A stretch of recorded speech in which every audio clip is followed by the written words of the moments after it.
Halo anak-anakku, bagaimana kabarnya kalian hari ini? Semoga dalam keadaan baik ya. Kita akan membahas tentang kondisi alam negara-negara di dunia. Saya ambilkan beberapa gambar di sini, sangat baik sekali untuk kita nikmati. Ternyata keadaan alam di dunia ini. Yang pertama kita akan membahas tentang negara Jepang.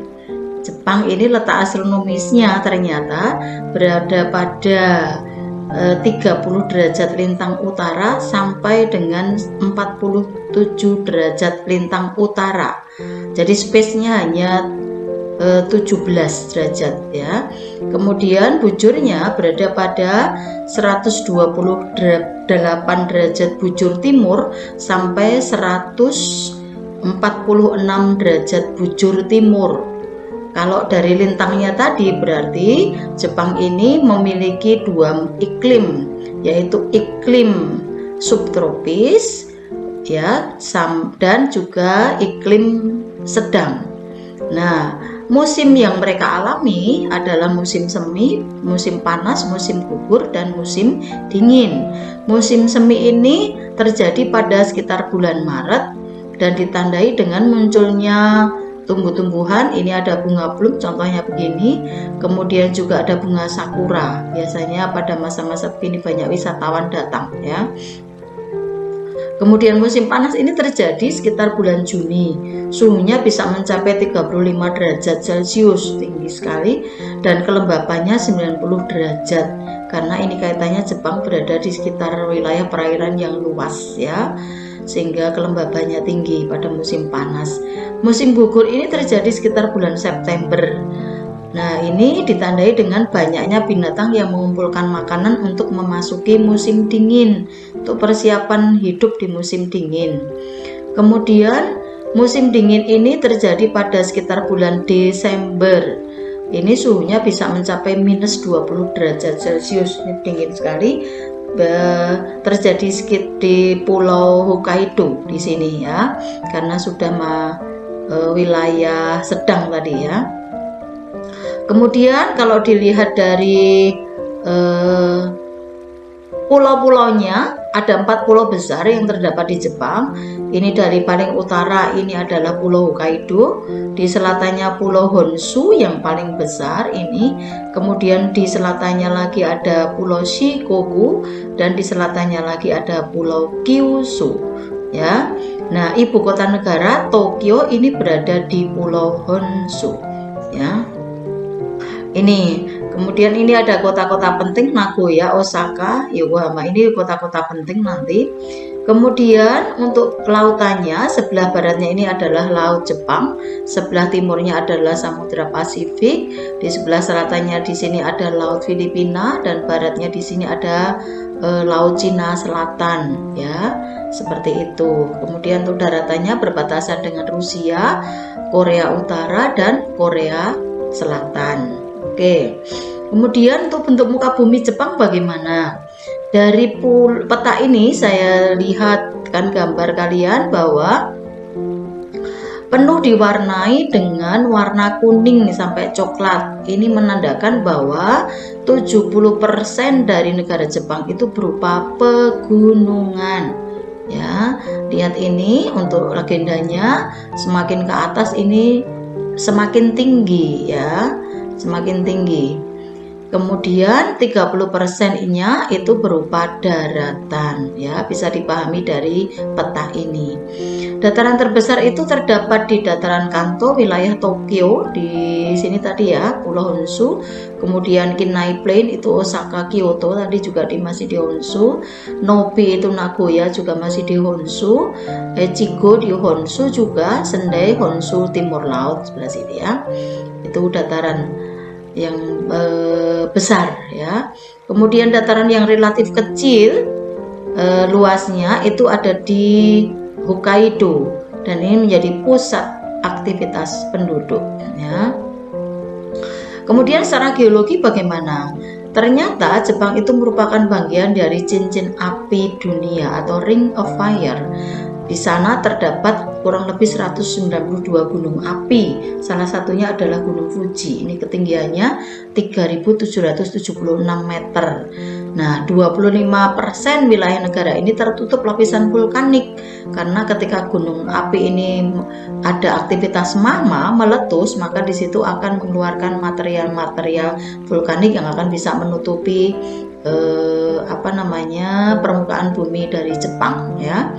Dan di sana juga sering mengalami gempa karena berada pada perbatasan antara lempeng benua Asia dan lempeng Samudra Pasifik. Kemudian fakta berikutnya bahwa Jepang ini ternyata minim sumber daya mineral, sehingga untuk kebutuhan produksi dari industrinya ini mereka memenuhi kebutuhan bahan mentah dan bahan bakarnya hanya dengan mengandalkan impor. Dan sumber daya mineral yang cukup terpenuhi adalah belerang. Ini contoh gambarnya bisa kita pahami karena belerang ini banyak dihasilkan karena adanya aktivitas gunung api ya. Dan ini penambangan lepas pantai Jepang ya, sangat rapi. Kemudian ini batu bara, tapi toh tidak bisa mencukupi kebutuhan produksi ya. Penambangannya secara modern ya, sehingga tidak mudah terjadi longsor. Berikutnya tentang flora dan fauna. Ini 67% wilayah Jepang ini masih berupa hutan. Nah, beberapa tumbuhan yang ada di Jepang di sini adalah pohon ek, pohon beet, ada pohon maple. Ini biasanya untuk furniture. Ada pohon bambu Jepang kecil-kecil seperti ini. Pohon beet carikan untuk yang musim gugur di sini. Kemudian di sini juga ada pohon poplar. Oke, berikutnya tentang kondisi penduduk Jepang, ternyata terdapat 126,9 juta jiwa data 2015 ini ya.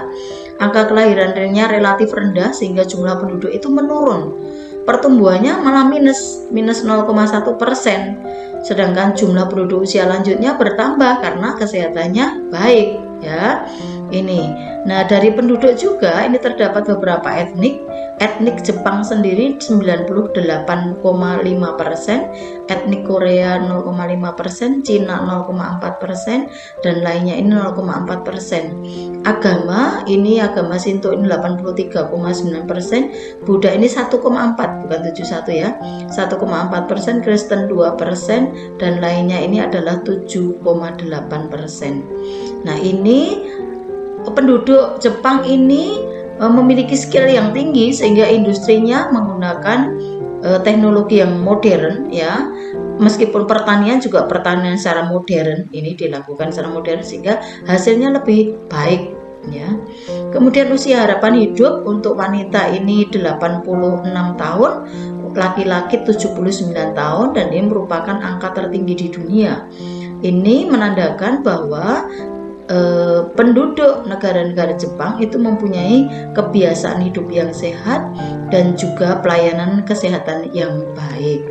Ini sekarang kita akan membahas tentang kondisi alam negara Amerika Serikat ya. Ini kalian masih ingat? Ini Amerika Serikat itu meliputi yang warna coklat ini ya.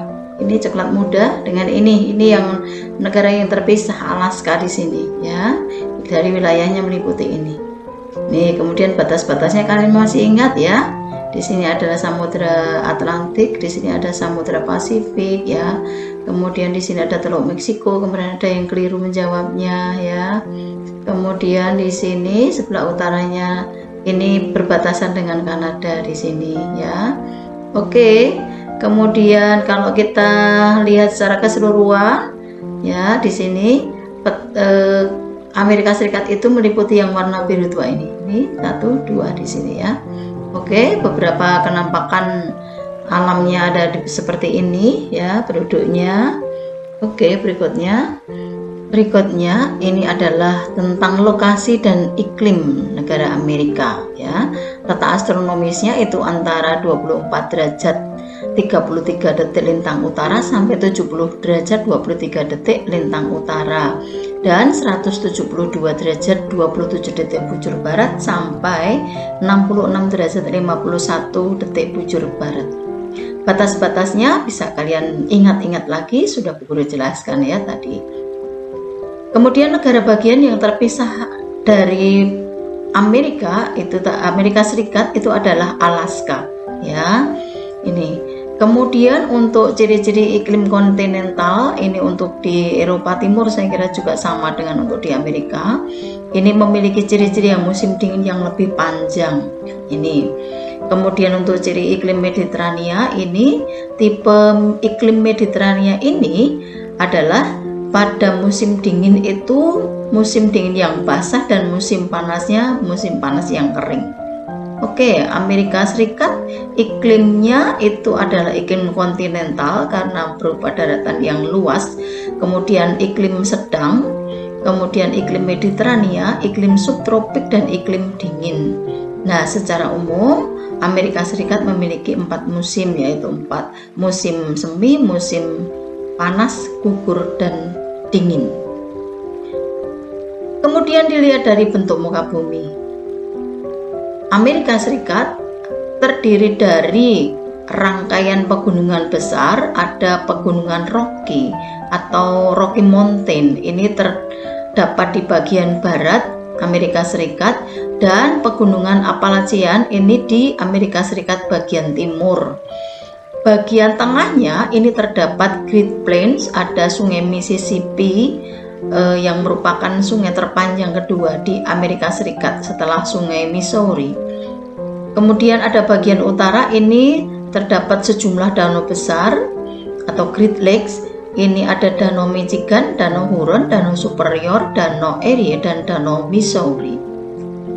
Dilihat dari geologinya, terdapat kekayaan geologi berupa batu bara, minyak bumi, tembaga, fosfat, timah, dan besi. Nah, batu bara ini mensuplai dunia 27% sendiri untuk cadangan dunia. Kemudian hasil tambangnya adalah berupa uranium, bauksit, emas, perak, merkuri, nikel, potas, besi, dan juga gas alam.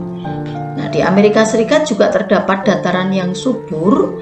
Ini untuk menanam tanaman-tanaman yang sereal dan juga jagung, ya. Ini adalah bagian dari peta Amerika Serikat, ya. Ini Amerika Serikat. Sebelah utara berbatasan dengan Kanada, sebelah selatan berbatasan dengan Meksiko. Kemudian di sini ada Teluk Meksiko. Di sebelah timurnya di sini ada Samudra Atlantik, sebelah baratnya ada Samudra Pasifik. Nah, Alaska itu ada di kiri atas di sini sebetulnya, ya. Nah, tadi yang Bu Guru jelaskan ini adalah Rocky Mountain, ya. Di sini pegunungan Rocky, pegunungan Appalachia. Kemudian ada Sungai Mississippi di sini. Kemudian Missouri tadi ada di sini. Danau-danau ada di sekitar sini, ya. Danau Superior, Danau Michigan, Danau Huron, Danau Erie. Nah, itu adalah batas-batas negara Amerika Serikat dan sebagian lagi Alaska di sini. Kemudian flora dan faunanya. Flora yang ada di benua Amerika Serikat, di negara Amerika Serikat ini yang berbatasan dengan Kanada ini adalah pohon-pohon pinus di sini. Bagian tengah adalah padang rumput, bagian tenggara di sini ada hutan gugur, ya. Kemudian untuk faunanya di sini ada bison ini, kemudian ini ada beruang coklat, ada armadillo, ada elang, ya, ada ini beruang kutub, ya. Kemudian untuk penduduknya, Amerika Serikat ini merupakan negara dengan jumlah penduduk terbesar ketiga di dunia setelah Cina dan India. Suku aslinya adalah suku Indian, juga ada suku Eskimo, ya. Ini kutub suku Indian ini, contohnya gambarnya seperti ini. Kemudian sebagian besar bekerja di sektor manajerial, profesional, dan juga teknik. Jadi ini yang menggunakan skill, ya.